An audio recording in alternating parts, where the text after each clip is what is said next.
Madam Chancellor, Dr. Viju Latanzi,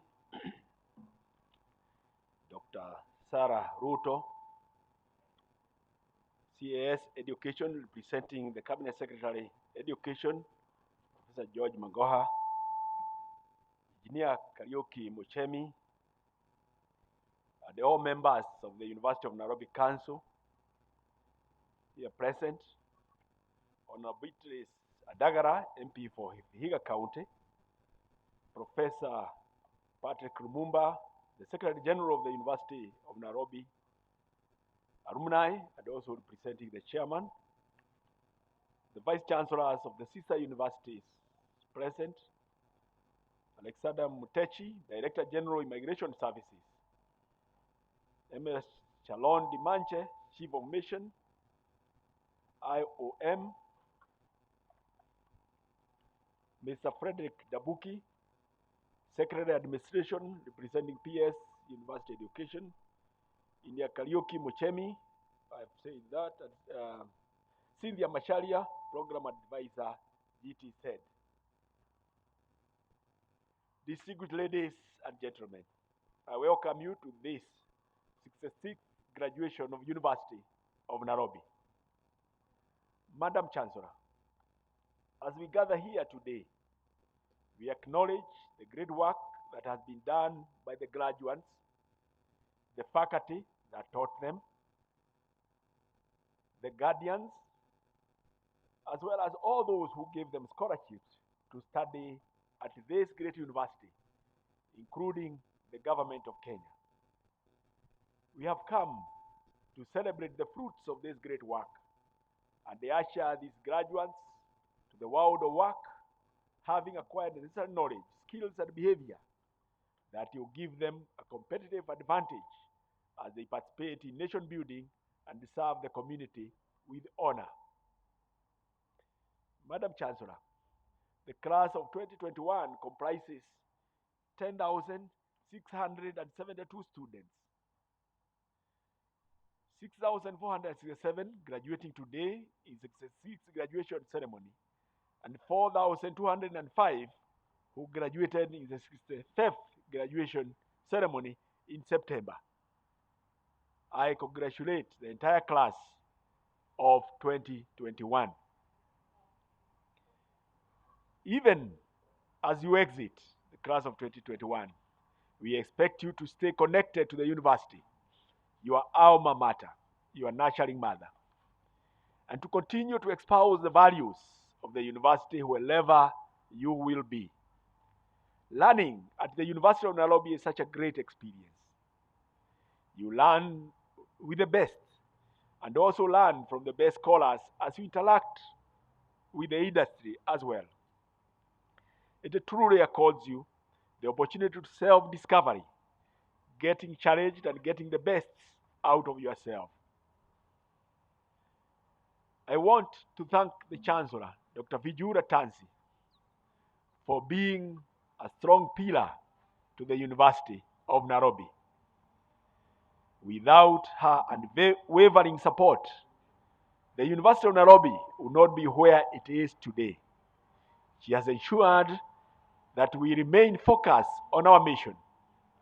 I thank you, Madam Chancellor, for this and the entire Latanzi Education Trust for giving financial support to well over 250 needed students from the University of Nairobi. I also want to appreciate Professor Julia Ojiambo-led Council for spearheading transformative reforms that have put the university on a path to recovery, on a trajectory for sustainable, vibrant, and relevant university. The Council, Madam Chancellor, has served us with honor and given us distinguished and dedicated service. Madam Chancellor, speaking at the first graduation ceremony of the University of Nairobi in this great court on Thursday, 10th December 1970, at about 3 p.m., the founding president of the Republic of Kenya, Mr. Jomo Kenyatta, stated as follows: To those who are graduating from this university, I would say this: never forget the opportunity that has been created by your fellow citizens. Practice the act of modesty and recognize your limitations. Exert your efforts to help your country and your people, and let your work bring honor to this university. I echo this message today. The University of Nairobi graduates who have graduated since then have not let the University of Nairobi down, and we congratulate them. Madam Chancellor, the university has continued to make great strides due to the support from its stakeholders, the support from the Alumni Association, the support from the students, the support from the teaching and non-teaching staff, the support from government and collaborators. This support has given us courage, hope, and strength to overcome the challenges that continue to confront us every day. Madam Chancellor, as we celebrate this occasion of the 60th graduation ceremony, it is important to reflect on the achievements that we have made since the time we embarked on the transformation journey. Allow me, Madam Chancellor, to touch on a few milestones that we have accomplished in the last 2 years. On finances, through financial discipline and prudent management of the finances, the university has managed to achieve the critical balance between the revenue and the expenditure. We have eliminated wastages and sealed loopholes for leakages, eliminated all cash transactions in the university, and transitioned to e-banking, and put all our transactions online for enhanced efficiency, effectiveness, and traceability of our transactions.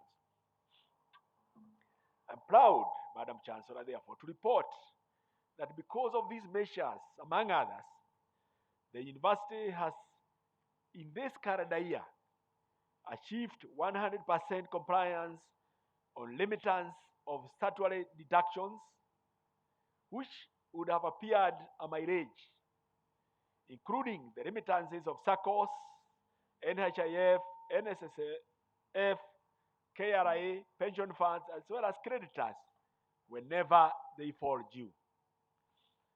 This has been done in the context of what we term as the people reform. We want the university staff, and by extension the university blood, to be a trusted blood. We want to ensure that our employees receive their pension promptly as soon as they retire. We do not want our staff to be on Furisa or on CRB register. We do not want the University of Nairobi employees to be denied tax compliance certificate by KRA or any other body. We do not want to be cited among the list of aiding institutions. We have the capacity, Madam Chancellor. We shall surely rise. We must rise.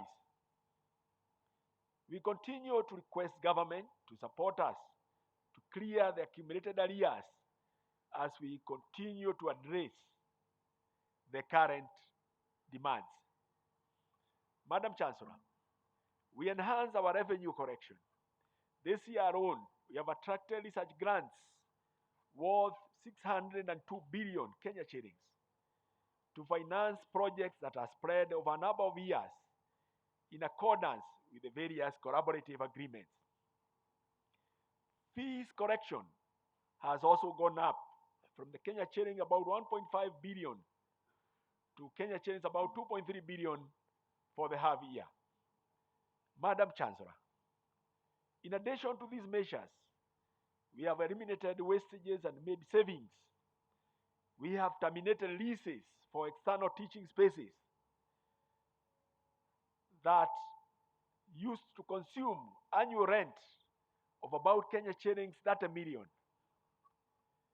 These external spaces, by the beginning of last year, the university had accumulated a debt of about 57 million, which, Madam Chancellor, we have seen settled. We have frozen hiring of new employees except on critical areas to contain the wage bill. Further, we have also ceased rehiring, Madam Chancellor, of those who have retired from the university. Overall, we have progressively reduced our staff complement through natural attrition, and we expect this trend to continue until we have a number of staff that we can comfortably pay and that can carry out the university work efficiently. Madam Chancellor, on curricular delivery, the university reduced its academic programs from 575 to just 325 and reorganized these programs along 11 faculties where staff have been deployed to support those programs. This, Madam Chancellor, will bring synergy in the curricular delivery, optimize staff management and workload rationalization. We have also suspended most of diploma programs and only retained 12 flagship programs where we have competitive advantage. Furthermore, we have reviewed the curricula of 104 programs in the last 1 year in order to address the changing needs and demands for the training. Madam Chancellor, in order to comply with the law, eliminate redundancies, enhance efficiency and effectiveness in carrying out university business, we have rationalized the number of administrative units and optimized our human resources and finances, resulting in general reduced expenditure. Deans of faculties are now more empowered with the human and financial resources to make critical decisions within the shortest turnaround time. Madam Chancellor, your visitation report indicated that data deficiency at this university is impeding the performance of the University of Nairobi. Consequently, we have initiated a number of targeted initiatives to deal with the issue of data, what we are terming as data reforms. We recently completed cleaning of the student progression records. We have cleaned student data and records. We can now plan and budget accurately for our about 50,000 students instead of the initial number of about 84,000 students that was not verified. The 50,000 students, Madam Chancellor, comprise both government-sponsored and self-sponsored students that are enrolled at this university for undergraduate and postgraduate programs. The University of Nairobi, Madam Chancellor, is increasingly becoming a university of choice for postgraduate studies, and we want to continue to focus our energy in creating a niche in postgraduate training. Madam Chancellor, in order to strengthen data management and to institutionalize the use of data in making decisions, we have refurbished our education data center. Earlier this week, I commissioned the refurbished University Education Data Center at ICT.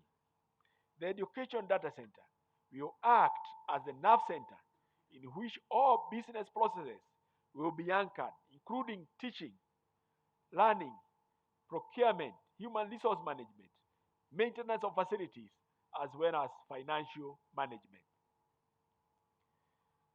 Madam Chancellor, on people reforms, we have continued to engage staff and students to find effective ways of addressing their issues and grievances in a caring and compassionate manner. Through consultations with the staff unions, we were able earlier this year to finalize the implementation of the CBA 2017-2021 by placing all staff in their correct notches. Furthermore, Madam Chancellor, 177 students who had been previously expelled from the University of Nairobi have been pardoned. I'm glad to note that 11 of those who have been pardoned have since completed their studies and graduated and gone to serve the country and help their families.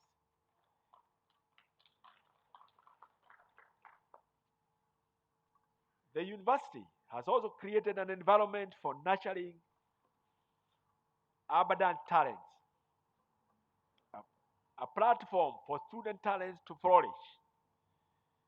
This calendar year, Madam Chancellor, we have we have held two talent days in March earlier this year and December, the beginning of December.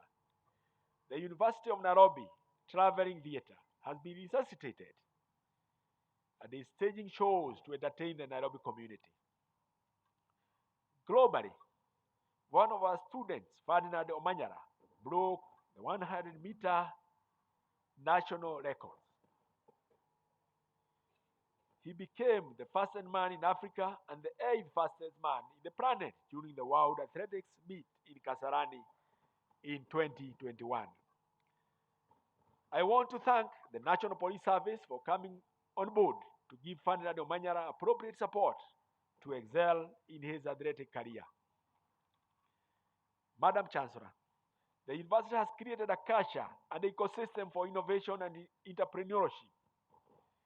This year alone, the university registered 7 patents. I salute all those who have been involved in developing these talents. The university has cumulatively registered 89 patents since it was established. And I believe that we can do better in the coming years. Innovation and enterprise is the next frontier of growth for the University of Nairobi. Madam Chancellor, being a successful public performer comes with a tremendous social responsibility. The University of Nairobi brand will continue to focus on the welfare of our society in the process of discharging its mandate. In this respect, I want to appreciate the important role played by the Center for Epidemiological Modeling and Analysis, SEMA, for the way they have continued to support the government on the management of the COVID-19.